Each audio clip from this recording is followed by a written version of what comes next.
Recording by Andrea Fiore. Foundation Stones to Happiness and Success by James Allen. Chapter 6. Good Results. A considerable portion of the happenings of life comes to us without any direct choosing on our part, and such happenings are generally regarded as having no relation to our will or character, but as appearing fortuitously, as occurring without a cause. Thus one is spoken of as being lucky and another unlucky, the inference being that each has received something which he never earned, never caused. Deeper thought and a clearer insight into life convinces us, however, that nothing appears without a cause, that cause and effect are always related in perfect adjustment and harmony. That being so, every happening directly affecting us is intimately related to our own will and character, is indeed an effect justly related to a cause having its seat in our consciousness. In a word, involuntary happenings of life are the results of our own thoughts and deeds. This, I admit, is not apparent on the surface, but what fundamental law, even in the physical universe, is so apparent? If thought, investigation, and experiment are necessary to the discovery of the principles which relate one material atom to another, even so are they imperative to the perception and understanding of the mode of action which relate one mental condition to another.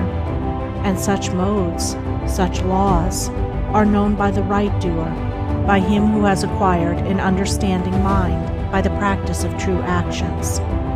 We reap as we sow. Those things which come to us, though not by our own choosing, are by our own causing. The drunkard did not choose the delirium tremens or insanity which overtook him, but he caused it by his own deeds. In this case the law is plain to all minds, but where it is not so plain, it is nonetheless true. Within ourselves is the deep-seated cause of all our sufferings, the spring of all our joys.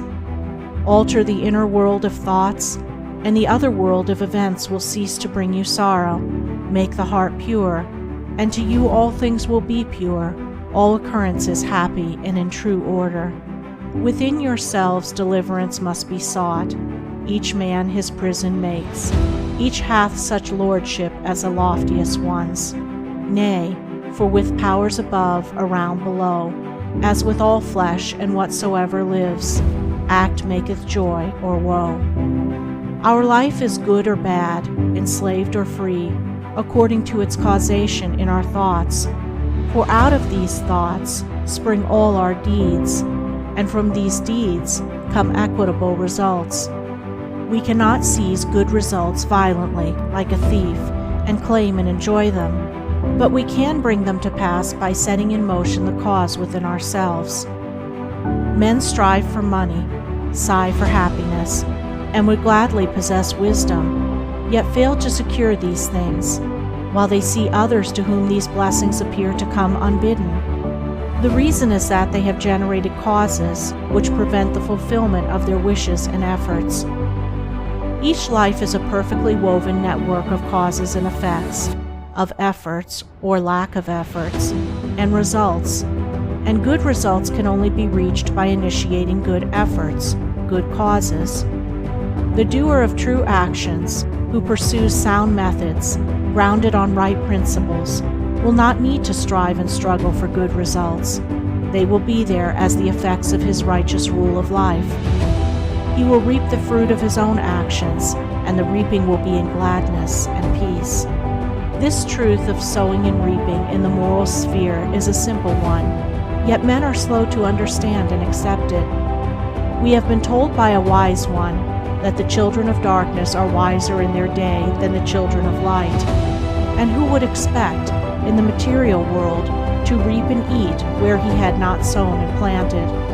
Or who would expect to reap wheat in the field where he had sown tares, and would fall to weeping and complaining if he did not? Yet this is just what men do in the spiritual field of mind and deed. They do evil and expect to get from it good, and when the bitter harvesting comes in all its ripened fullness, they fall into despair and bemoan the hardness and injustice of their lot. usually attributing it to the evil deeds of others, refusing even to admit the possibility of its cause being hidden in themselves, in their own thoughts and deeds. The children of light, those who are searching for the fundamental principles of right living, with a view to making themselves into wise and happy beings, must train themselves to observe this law of cause and effect in thought, word, and deed, as implicitly and obediently as the gardener obeys the law of sowing and reaping. He does not even question the law. He recognizes and obeys it. When the wisdom which he instinctively practices in his garden is practiced by men in the garden of their minds, when the law of the sowing of deeds is so fully recognized that it can no longer be doubted or questioned, then it will be just as faithfully followed by the sowing of those actions which will bring about a reaping of happiness and well-being for all. As the children of matter obey the laws of matter, so let the children of spirit obey the laws of spirit, for the law of matter and the law of spirit are one, but they are two aspects of one thing, the outworking of one principle in opposite directions. If we observe right principles or causes, wrong effects cannot possibly accrue. If we pursue sound methods, no shoddy thread can find its way into our web of life, no rotten brick enter into the building of our character to render it insecure.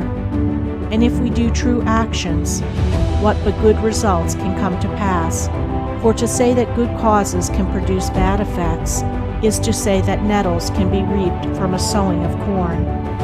He who orders his life along the moral lines thus briefly enunciated will attain to such a state of insight and equilibrium as to render him permanently happy and perennially glad.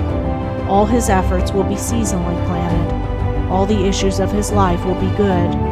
And though he may not become a millionaire, as indeed he will have no desire to become such, he will acquire the gift of peace, and true success will wait upon him as its commanding master.